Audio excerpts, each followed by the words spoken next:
everyone, and welcome to this program, Rise of the Joshua Generation. नमस्कार, आप सभी को यहोशू पीढ़ी का उदय नामक इस कार्यक्रम में स्वागत है।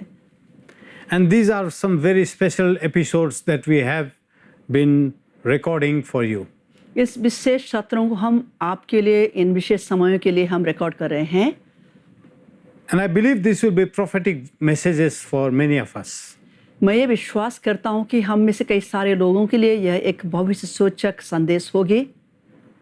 What God is saying to His churches and to people all over the world in these days. इन दिनों में परमेश्वर अपनी कलीसियाओं से, अपने लोगों से और सारे संसार भर के लोगों से क्या कह रहे हैं इसको जानने के लिए। And in previous message, I was sharing about what God showed me about the word called remembrance. पिछली बार मैं आपको बता रहा था कि परमेश्वर ने याद करने की अथवा स्मरण करने की जो शब्द उन्होंने मुझे दिया उसके बारे में प्रभु क्या कह रहे थे। And now I see a clear mountain in front of me.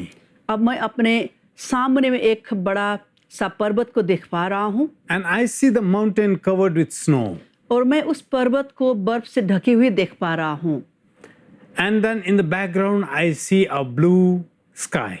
उसके पिछले पृष्ठभूमि में मैं एक नीला आसमान को देख रहा हूँ। And this is the word that God is bringing to my remembrance. और प्रभु मुझे इस बात की स्मरण दे रहे हैं। I will cleanse my bride. मैं अपने दुल्हन को साफ करूँगा। I will make her without blemish. मैं उसको कोई भी दाग रहित बनाऊँगा। I will make her clean. मैं उसको शुद्ध करूँगा। So that she can stand before my Father. ताकि वो मेरे पिता के सामने खड़ा हो सके। There's a voice of the Lord Jesus that is coming to me right now. इस समय मैं प्रभु यीशु मसीह के एक आवाज को सुनने पा रहा हूँ। These are the times when God is cleansing His bride. ये वही समय है जब परमेश्वर अपने दुल्हन को साफ कर रहे हैं और तैयार कर रहे हैं। The Lord Jesus says, प्रभु यीशु मसीह कहते हैं, she is my bride. ये मेरी दुल्हन है। I am going to cleanse her. मैं उसको साफ करने जा रहा हूँ। And remove every filthiness from her. और उसके हर गंदगी को मैं मिटाना चाहता हूँ। I alone know where her filthiness is. मैं अकेले ही ये जानता हूँ कि कहाँ पर उसकी बुराई और गंदगी है।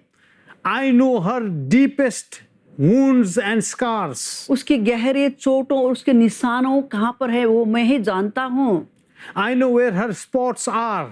कहाँ पर उसके धब्बे और दाग है वो मैं ही जानता हूँ। I am going to cleanse my bride. मैं अपने दुल्हन को साफ करने जा रहा हूँ। And the Lord Jesus says, और प्रभु यीशु मसीह कहते हैं, I am going to make my bride ready for the wedding. मैं अपनी दुल्हन को शादी के लिए तैयार करने जा रहा हूँ। And even as I hear the Lord speaking to me, जैसे मैं प्रभु यीशु मसीह की इस आवाज को सुन रहा हूँ, He is saying that I have brought the ornaments for my bride. प्रभु ये कह रहे हैं जो मैं अभी सुन पा रहा हूँ कि मैं अपनी दुल्हन के लिए मैंने गहने को लेकर के आया हूँ। And these ornaments are the works of righteousness that she has done. और ये सब गहने वही है जो उसने अपनी धार्मिकता के कार्यों को प्रकट किया है, वही सब मेरे लिए गहने हैं। And all these things were written down in the book of remembrance. और ये सभी बातों को वो स्मरण करने वाली पुस्तक में आगे से ही लिखा गया है। I have never forgotten anything. मैंने कोई भी बातों को मैंने भूला नहीं हूँ। At the end of the day, जैसे दिन का अंत होगा, just like I said in my word, जैसे मैंने अपने वचन में कहा है, the owner of the vineyard rewards every worker. वो जो दाख की बारी का मालिक है वो आता है और अपने हर दासों को उसका इनाम देता है। Those who have worked from the morning जिन्होंने सुबह से कार्य किया, and those who came late in the afternoon. कई सारे ऐसे भी दास थे जो देर से आ गए या अपराह्न में ही आए। The owner says this is the time to reward them. और वो मालिक कहता है कि यही समय है मैं इन लोगों को इनाम दे दूं। This is the time when they get their wages. ये वही समय है जब इनको मुझे पैसे देना होगा। I hear the Lord say, मैं प्रभु का ये आवाज को सुन पा रहा हूँ। I have not forgotten anything. मैंने कोई भी बातों को भूला नहीं हूँ। I have written them down in my book of remembrance. मैंने स्मरण करने वाली जो पुस्तक है उसमें हर बात मैं लिख कर आया हूँ। Let us read from Malachi chapter 3 verse 16 to 18. Malachi की पुस्तक 3 अध्याय की 16 से लेकर 18वें आयत तक हम पढ़ते हैं। Then those who feared the Lord spoke with one another. The Lord paid attention and heard them. And a book of remembrance was written before him of those who feared the Lord and esteemed his name. तब यहोवा का भय मानने वालों ने आपस में बातें की और यहोवा ध्यान धरकर उनकी सुनता था, और जो यहोवा का भय मानते और उनके नाम का सम्मान करते थे उनके स्मरण के निमित्त उनके सामने एक पुस्तक लिखी जाती थी। This verse is not for everyone. ये वचन और या ये आयत हर किसी के लिए नहीं है। This verse is for a remnant. यह उस बचे हुए एक भाग के लिए है। This verse is for a special group of people. ये वचन उन विशेष एक दल या झुंड के लिए है जो परमेश्वर ने अलग करके रखे हैं। What characteristic does this group have? किस प्रकार के चरित्र या गुण इन दल के लोगों में है? The word says they feared the Lord. वचन ये कहता है कि परमेश्वर से भय रखने वाले लोग। It's not for everyone. या हर किसी के बारे में नहीं कहता है। Not everyone fears the Lord these days. इन दिनों में जब हम देखते हैं कि संसार के हर कोई लोग परमेश्वर का भय नहीं रखते हैं, But I see many are coming back. पर मैं क्या देख पा रहा हूँ कि कई सारे लोग प्रभु के पास में आ रहे हैं। Many hearts are being touched by the spirit of the fear of the Lord. कई सारे लोगों के हृदय को मैं देख पा रहा हूँ कि परमेश्वर के भय की आत्मा ने उन्हें छू लिया है। The Lord rises up. परमेश्वर उठ गए हैं। Who will not fear? कौन घबरा नहीं जाता? The Lord has spoken. परमेश्वर बोलने लगे हैं। Who will not tremble? कौन कांप नहीं जाता? Those who fear the Lord. जो परमेश्वर से भय रखते हैं। What did they do? वे क्या करते हैं? The word says they spoke with one another. वचन ये कहता है कि वे एक दूसरे से आपस में बातें करने लगे। What did they speak with one another? एक दूसरे के साथ बातें करते वो क्या कहते रहे? They spoke about the goodness of God. वे परमेश्वर की भलाई की बातें करने लगे। When they are in lockdown in their homes, जब वे अपने अपने घरों के अंदर बैठे हुए हैं, they are talking about the Lord. वे परमेश्वर के ही बारे में बातें करने लगे। When they are talking to their friends by their cell phones, और जैसे वो अपने मित्रों से जैसे अपने सेल फोन के द्वारा बातें करते हैं, they are talking about the Lord. वे परमेश्वर के ही बारे में बात करने लगते हैं। They are talking more and more about Jesus. वे और भी ज्यादा प्रभु यीशु मसीह के बारे में और भी ज्यादा और ज्यादा बातें करने लगते हैं। They are talking less and less about anything else. और दूसरी बातों के बारे में वे बहुत ही कम बातें करते हैं। Their conversations are filled with grace. उनका जो भी बात है वो बात परमेश्वर के अनुग्रह से भरपूर है। My dear brothers and sisters, प्रिय भाई और बहनों, these are the people who fear the Lord. ये वही लोग हैं जो परमेश्वर के भय अपने मन में रखते हैं। Their hearts are overflowing with God's love. उनके हृदय परमेश्वर के प्रेम से परिपूर्ण है। Their hearts are filled with worship. उनके हृदय परमेश्वर की ओर आराधना से परिपूर्ण है। They are talking more and more about God. वे सिर्फ परमेश्वर के बारे में बातें करते हुए चले जा रहे हैं। That is what this group of people will do. यही इस झुंड के लोग करते आ रहे हैं। They don't talk too much about the coronavirus. वे विशेष रूप से कोरोना वायरस के बारे में ज्यादा बातें नहीं करते। Their communication is filled with the words of the Lord. उनकी बातों में सबसे ज्यादा परमेश्वर की बातें ही शामिल है। Jesus Christ is the center of their communication. उनकी बात के सबसे ज्यादा महत्वपूर्ण बात है प्रभु यीशु मसीह। They talk less about fear. डर के बारे में या घबराहट के बारे में वे कम ही बातें करते हैं। They talk more about the love of God. परमेश्वर के प्रेम के बारे में वे ज्यादा बातें करते हैं। Let me tell you, my dear brothers and sisters, प्रिय भाई और बहनों, मुझे कहना दीजिए, I see this remnant preparing themselves. इस बचे हुए भाग को अपने आप को तैयार करते हुए मैं देख पा रहा हूँ। And there is fearlessness in their face. उनके चेहरे पर घबराहट नहीं दिखाई दे रहा है। There is no panic. वे आतंकित नहीं है। And this group of people are standing on the rock. इस दल के लोग जो हैं, ये लोग उस चट्टान के ऊपर में खड़े हैं। When the great flood is coming, जब भयानक बाढ़ आती है, they know that they are on a sure footing. और उन्हें ये सब आगे से ही पता चल जाता है कि वे बहुत ही मजबूत धरातल पर खड़े हैं। They will not be swept away. उन्हें कोई भी चीज उनको वहां से हिला नहीं सकता। Everything will be swept away.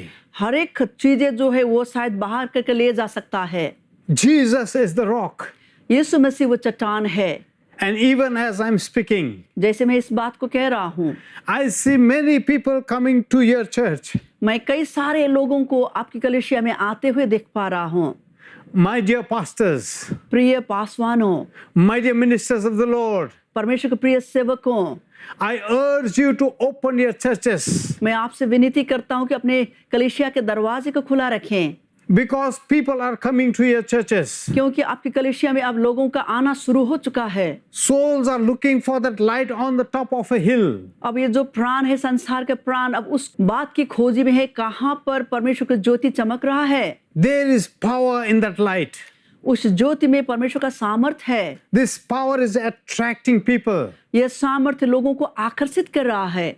And I hear the word say, मैं परमेश्वर का वो वचन सुन पा रहा हूँ। the word is saying that there will be a great harvest of souls. मैं यह कहते हुए सुन पा रहा हूँ कि बहुत बड़ी कटनी होने वाली है आत्माओं की। So even in this move, इस जो भी पहल है इसमें, just like Jesus said, जैसे यीशु मसीह ने कहा, my Father has not stopped working मेरे पिता ने कार्य करना बंद नहीं किया है and I have not stopped working. और मैंने भी कार्य करना बंद नहीं किया है। The church of Jesus Christ does not stop working. यीशु मसीह का जो भी कलीसिया है उसको कार्य करना बंद नहीं करना चाहिए। The church is the busiest place now.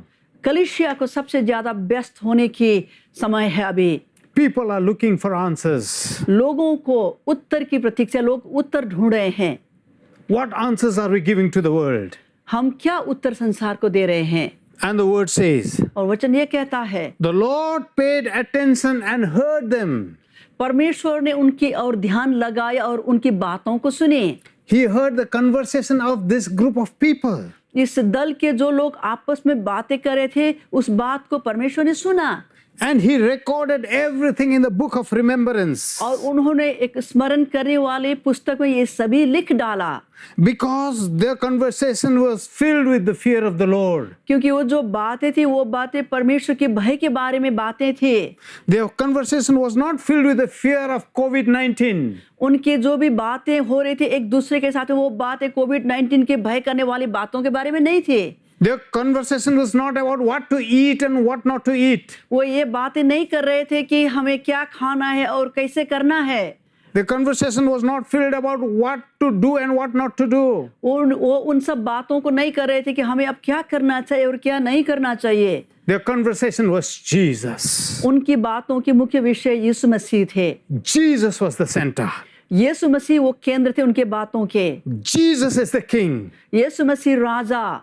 And verse 17 says, 17वीं आयत ये कहती है, they shall be mine, says the Lord of hosts, in the day when I make up my treasured possession, and I will spare them as a man spares his own son who serves him. 17वीं आयत कहती है, सेनाओं का यहोवा यह कहता है, जो दिन मैंने ठहराया है उस दिन वे लोग मेरे वरन मेरे निज भाग ठहरेंगे और मैं उनसे ऐसी कोमलता करूंगा जैसे कोई अपने सेवा करने वाले पुत्र से करे। The Lord of hosts says, सेनाओं का परमेश्वर यहोवा कहते हैं, this group of people shall be mine. इस दल या झुंड के जो लोग हैं वो मेरे हैं। And not only mine, सिर्फ मेरे ही नहीं, there is a special description for this group of people. इन लोगों के लिए विशेष रूप से एक शब्द लिखा गया है इनको बयान करने के लिए। They will be my treasured possession. ये मेरे निज भाग ठहरेंगे। I will allow nothing to touch this group of people. मैं किसी को भी इनको छूने के लिए अनुमति नहीं दूंगा। They are the apple of my eye. ये मेरी आंखों की पुतली के समान है। I will spare them. मैं उन्हें अलग करूंगा। I will protect them. मैं उन्हें सुरक्षित रखूंगा। Just like a man protects his son. जैसे एक पिता अपने बच्चे की देखभाल करता है और सुरक्षा करता है। Now what happens when God makes these people his treasured possession? परमेश्वर का एक निज भाग ठहरने के बाद में क्या होता है इन लोगों के लिए? What happens when God takes these people as his own? जब परमेश्वर इन लोगों को अपने लिए अपने एक अलग भाग ठहराने के समय में क्या होता है? When God chooses these people and tells these are mine. जब परमेश्वर किसी एक झुंड को वो अलग करते हैं और कहते हैं कि ये मेरे हैं। And I have written about them in the book of remembrance. और मैंने स्मरण करने वाले पुस्तक में इनके बारे में लिखा है। Now, when these things happen, जब ये सारी घटनाएं हो जाती है, even as it is happening all over the world, क्योंकि ये सभी बातें अभी भी हो रही है संसार भर में, some people are learning so many things that are not relevant. कई सारे लोग कई सारे बातों के अध्ययन कर रहे हैं जो वास्तव में समय सामयिक नहीं है। And some people are just wasting their time doing nothing at home. और कई सारे लोग ऐसे भी हैं जो अपने घर में व्यर्थ में समय को गंवा रहे हैं, कोई भी काम नहीं कर रहे हैं। But let me tell you this, पर मुझे आपको ये बताने दीजिए, God is opening his book. परमेश्वर अपने स्मरण की पुस्तक को खोल रहे हैं। He is calling his people. वो अपने लोगों को बुला रहे हैं। He is calling his chosen ones. वो अपने चुने हुए लोगों को बुला रहे हैं।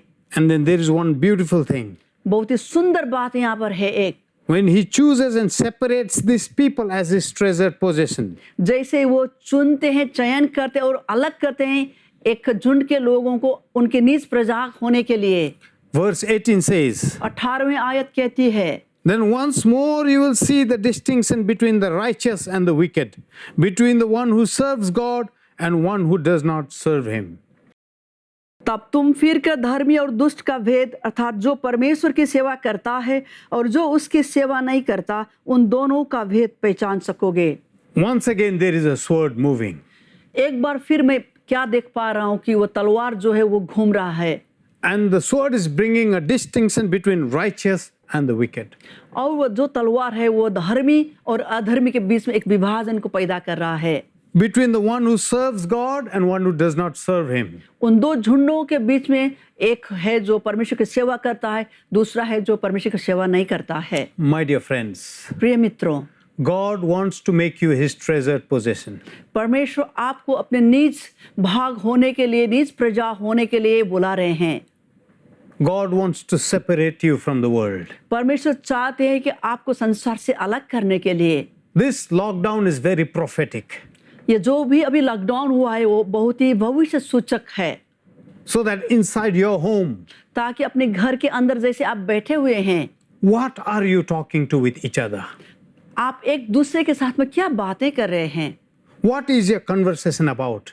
आप किसके बारे में बातें कर रहे हैं? What is your worship about? आप किस चीज को आराधना कर रहे हैं? God is making a distinction परमेश्वर एक विभाजन को ला रहे हैं so that he will reward you. ताकि वो आपको इनाम दे सके, He will make you his own ताकि वो आपको अपने निज भाग ठहरा सकें, because you have feared the Lord. क्योंकि आप में परमेश्वर का भय है। Let's pray. आइए हम प्रार्थना करें। Heavenly Father, स्वर्गीय पिता, we thank you for this word. हम आपको इस वचन के लिए धन्यवाद देते हैं। And even as you're opening this book of remembrance, जैसे आप अपने स्मरण की पुस्तक को इस समय खोल रहे हैं, you are writing in your book about the conversation. आप इन लोगों की बातों के बारे में प्रभु परमेश्वर उस पुस्तक में लिख रहे हैं। The house that fears you, वो घर जो आपकी भय रखता हो, the house that stands for you, वो घर जो आपके लिए खड़ा होता हो, the house that is being cleansed, वो घर जो साफ किया हुआ है, the house that is being set apart. वो घर जो आपने उनको अलग करके रखा है, You are going to make that house your dwelling place. आप उस घर को अपना वास स्थान, अपना निवास स्थान बनाना चाहते हैं, And you are going to bless that house. और आप उस घर को आशीष देना चाहते हैं। Thank you, Lord, for your mercy. धन्यवाद परमेश्वर आपकी कृपा के लिए, Thank you, Lord, for your grace. आपकी अनुग्रह के लिए धन्यवाद। Thank you, Lord, for your book of remembrance. धन्यवाद परमेश्वर, आपने जैसे वो स्मरण की पुस्तक को लिखा, So that none of the works of your people will be forgotten. ताकि आपके लोगों ने जो भी बातें की है वो आप कभी भूले नहीं। Even a glass of water, चाहे वो एक पानी का प्याला हो which is given in your name, जो आपके नाम में दिए गए हैं, it's written in that book. वो उस पुस्तक में लिखी गई है, And that book is being opened right now. और अब वो पुस्तक आपके सामने खुला पड़ा है। Thank you, Lord. धन्यवाद पिता, Do it according to your word, Lord, आपके वचन के हिसाब से आप करिए प्रभु, so that you may be glorified. ताकि आपका नाम महिमित हो। In Jesus' name we pray. यीशु के नाम में हम ये प्रार्थना को मांगते हैं। Amen. आमीन। Till we meet again. अगली बार मिलते तक God bless you. प्रभु आपको आशीष दे। If you are blessed by this program, please send your testimonies and feedbacks to Angel TV, Villivakkam, Chennai 600049, Tamil Nadu, India. Our email ID is programs.hindi@angeltv.org. अगर आप इस कार्यक्रम से आशीषित हैं, तो अपनी गवाही और विचार हमें इस पते पर भेजिए।